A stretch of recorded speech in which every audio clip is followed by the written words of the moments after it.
selebgram Tashi Atasya tengah trending topik sejak salah satu mantan karyawannya mengaku gaji dan THR-nya tak dibayar.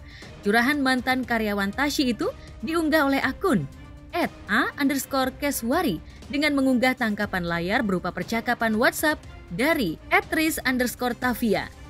Belakangan diketahui jika mantan karyawan Tashi bernama Risti Oktaviani itu menyebut dirinya bekerja tanpa dibayar sang selebgram yang terbiasa tampil wah dan glamor ini. Bahkan ia mengaku mendapat ancaman ketika menagih upah dari keringat yang sudah dikeluarkannya. Bahkan Risti mengaku Tashi menyuruhnya untuk menagih pada pria yang dengan sebutan Daeng atau orang suruhan Tashi. Namun setelah ditagih, uang tak kunjung dikirim. Sejak kasus ini mencuat, sosok Tashi pun jadi buah bibir hingga trending di Twitter.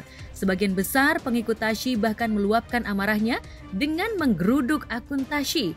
Sebagian lain memilih unfollow akun adik selebgram Tasya Farasya ini. Tahu jika pengakuan itu akan berakibat fatal bagi fans dan pengikutnya. Tashi kabarnya sempat menempuh jalur hukum dengan melaporkan Risti. Tapi belakangan juga terkuak fakta jika Tashi memilih jalan damai dengan menemui Risti. Tapi apakah pertemuan itu membuahkan hasil hingga saat ini belum bisa dipastikan.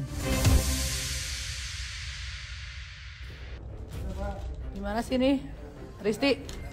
Gimana sih lo? Bukannya lo bestie berdua? Idih, bisa gitu. Apa alasannya? Awas jangan pelukan, yang satu udah punya cowok, yang satu mau nikah. Ayo. Miskom. Jadi intinya intinya lagu kita apa? Perdamaian. Sayangnya masuk TV bukan lo berdua, gue harusnya lo berdua masuk TV sekarang. Pak Daeng nih harus masuk TV, Pak Daeng Maristi. Aku Risti, aku yang kemarin membuat postingan soal statement gaji ditahan.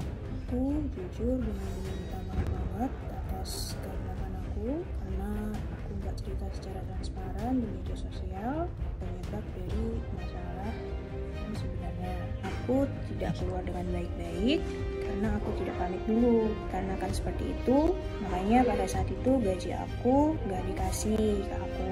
Nah setelah keluar gak pamit itu, pihak Tashi udah nyuruh aku untuk ke rumah dan ambil gaji. Jadi maaf banget aku motong-motong cerita, padahal dari timnya Tashi udah nyuruh aku datang ke rumah untuk ambil gaji. Cuma aku yang nggak datang.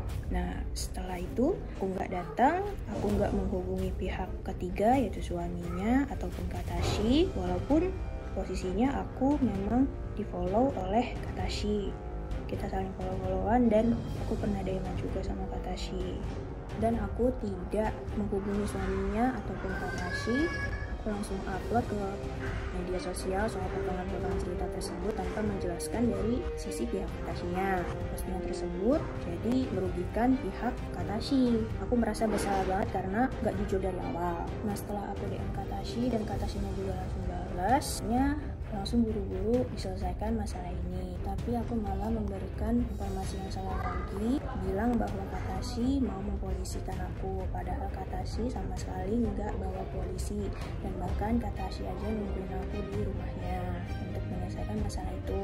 Itu juga aku post seperti itu karena dapat informasi yang ternyata informasinya juga salah. Aku pun udah ditunggu dari sore sama Tashi di rumahnya, tapi akunya memang nggak mau datang. Akhirnya alhamdulillah baru malam ini aku memutuskan datang ke rumah Tashi. Aku sadari 100% kesalahan aku untuk Tashi dan keluarga atas perbuatan aku yang jadi merugikan dan membuat stigma negatif. Maaf juga ke netizen yang udah jadi membuat kegaduhan.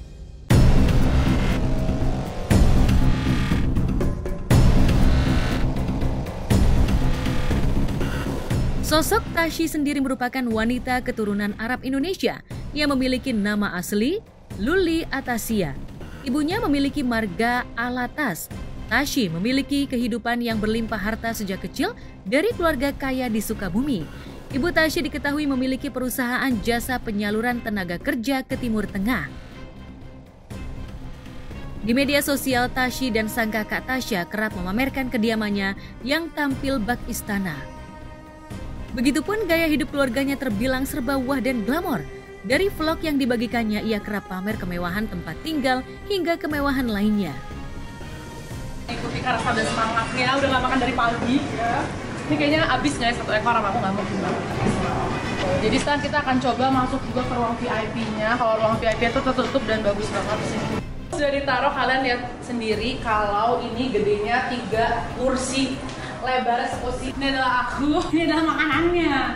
Jadi ini bener-bener unik banget. Pas aku lihat menunya aku langsung kayak, oh my god, aku harus banget cobain. Ini adalah kambing ya, ini kambing 1 ekor. Ini lehernya, kepalanya dipotong terus dimasak. Wanginya udah enak banget dan langsung dianterin sama head chef-nya. Ini dikasih sarung tangan. Kalau mau yang kayak sopan santun, rapi, manis gitu, tuh bisa disajiin terus pakai garpu. Menu termahalnya namanya adalah Uzi lamb. Kata chefnya kalau mau wow, buka tengahnya. Tuh, lihat nggak sih? Tanpa effort guys. Selembut ini dagingnya. Itu adalah kambing dunia. Dan kalau menurut kalian itu kebesaran, tenang, kalian bisa pesen setengah porsi, bahkan bisa juga 1/4 porsi.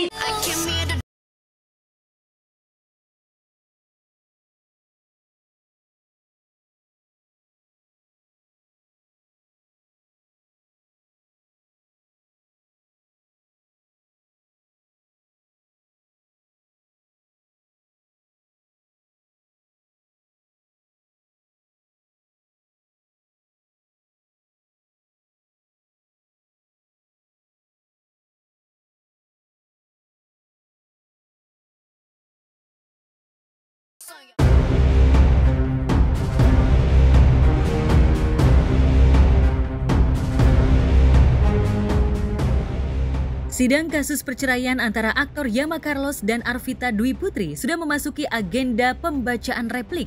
Sidang yang dihelat di Pengadilan Negeri Tangerang, Banten kemarin berlangsung tanpa dihadiri Yama dan Arvita, hanya diwakili kedua keluarga.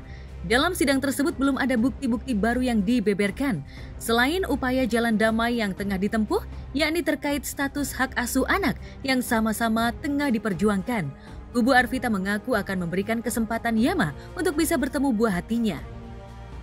Ya, ini ada hari baik ya hari ini ya. Kami tadi sempat berkomunikasi dengan PH-nya Yama ya. Ya, kami apresiasi lah PH Yama yang sekarang ini cukup profesional dan baik. Ya, beliau memahami aturan proses persidangan yang semestinya. Ya, terkait masalah hak asuh anak, mereka menyerahkan juga ke pengadilan. Terkait masalah untuk pertemuan komunikasi anaknya Arvita dan Yama ini, mungkin kami akan ada solusi-solusi. Kami apresiasi dengan pertemuan kami, komunikasi kami dengan PH yang sekarang ini. Jauh lebih baik yang kami rasakan. Karena jiwa profesionalismenya sangat kelihatan buat kami tadi. Ya, tentunya kita menginginkan yang terbaik untuk rumah tangga Bang Yama sama Arvita. Dan saat ini ya proses sedang berlangsung. Jadi kami berharap ya kita nunggu aja proses di pengadilan masih berlangsung. Memang dari gugatan kami itu jelas ya bahwa ada 2 hal ya. Jadi 2 hal itu ya pertama gugatan perceraian sama yang kedua itu hak asuh anak. Tetap kami memperjuangkan hak asuh anak. Tapi apapun nanti putusan daripada majelis, kami pasti sangat menghargai putusan tersebut. Ya, sebelumnya perang urat syaraf antara Yama dan Arvita mencuat setelah Yama mengaku kesulitan untuk bertemu buah hatinya. Tapi belakangan, kedua kubu pengacara kabarnya telah bertemu untuk menyelesaikan sengketa status pengasuhan anak hingga perkara aset rumah yang tengah diperebutkan. Sebenarnya kami sampaikan tadi komunikasi kami dengan PH itu sebenarnya bukan sulit ya. Hanya butuh keyakinan dan jaminan saja sebenarnya seperti apa langkahnya kalau kita berkomunikasi dengan baik atau kalau kita adakan pertemuan dengan Marco sama ayahnya yaitu Yama. Nah, itu yang kita sampaikan dan jawaban mereka tadi mudah-mudahan bisa tercapai dalam waktu dekat lah. Jadi kita hadir di sini ya secara profesional aja. Nah, kita ayo kalau mau kita perang, kita kuat adu argumen, kita kuat-kuatan bukti di pengadilan aja, jangan di luar. Karena ya profesionalnya seperti itu, Bang. Jadi proses di pengadilan masih berlangsung. Saat ini kan masih jawab-menjawab, masih gugatan, jawaban, replik, duplik, belum pembuktian. Ya kita ikuti prosedur dulu sehingga pada akhirnya pengadilan yang memutuskan. Sehingga kami yakin dan percaya Pengadilan Negeri Tangerang secara objektif menilai mana yang benar, mana yang salah.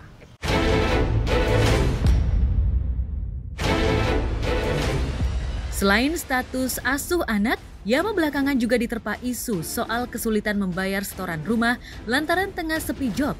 Sementara sebelumnya, Arvita memang mengaku telah lama ikut menopang kehidupan Yama hingga membayar angsuran rumah.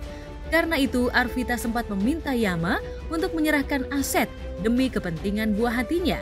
Tapi Yama menurut kubu Arvita cenderung mengulur waktu untuk membuat perjanjian terutama soal perpindahan status aset. Ya pokoknya nggak yang merepotkan dia gitu kan, nggak merugikan dia, nggak menyusahkan dia. Tapi kok dia mau perlakukan aku begini pada akhirnya. Jadi saya memutuskan untuk rumah itu supaya adil dihibahkan ke anak. Adil dong, dihibahkan ke Marco untuk tabungannya dia, untuk masa depannya dia. Saya minta itu baik-baik dari tanggal 3 Mei. Dari tanggal 3 Mei sudah saya bicarakan. Tapi maksudnya jadi ada akta pernyataan yang harus ditandatangan bersama gitu ya di depan notaris.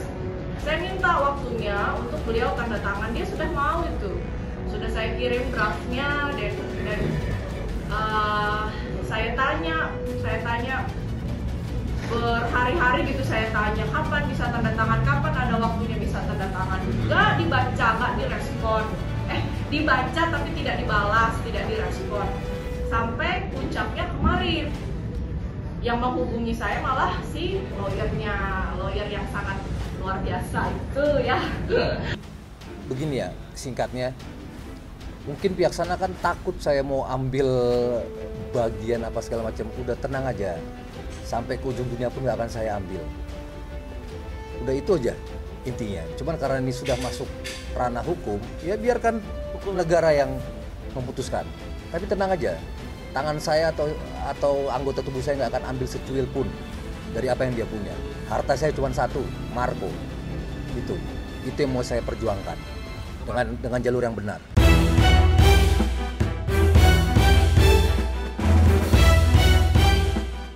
Hingga pembacaan replik kemarin, kedua kubu mengaku tengah mengupayakan jalan damai. Tapi akankah jalan damai itu tercapai jika Yama dan Arvita masih perang urat syaraf di media? Bahwa mengenai proses di Polres Tangsel itu sedang berlangsung. Urusan pemanggilan dan lain sebagainya. Saat ini kami komunikasi baik dengan pihak kepolisian, dalam hal ini penyidik dan lain sebagainya, sehingga untuk memastikan sehingga mengenai apa yang kami lapor itu bisa tercapai. Yang terpenting adalah bagaimana Marco itu bisa berada di tangan yang tepat, berada di penguasaan orang yang tepat, bukan orang lain, bukan pihak ketiga. Itu yang kami mau, itu yang kami tekankan dari awal. Kami mau supaya Marco sama klien kami, atau mungkin sama ibunya, bukan sama pihak ketiga. Itu yang harus ditekankan. Yang pasti sampai saat ini sepemahaman dan sepengetahuan kami tidak ada laki-laki atau pihak manapun mencampuri permasalahan ini. Kami menganggap itu dibangun oleh opini PH yang sebelum-sebelumnya. Ya kan kalau perceraian ini kan saya pikir kan yang paling pas itu mereka kan hanya menggiring opini bahwa ada pihak ketiga, bahwa ada ini, ya itu memang paling ideal untuk menggiring opini. Tapi faktanya sampai saat ini yang kami ketahui bahwa ada laki-laki lain sebagai pihak ketiga tidak ada.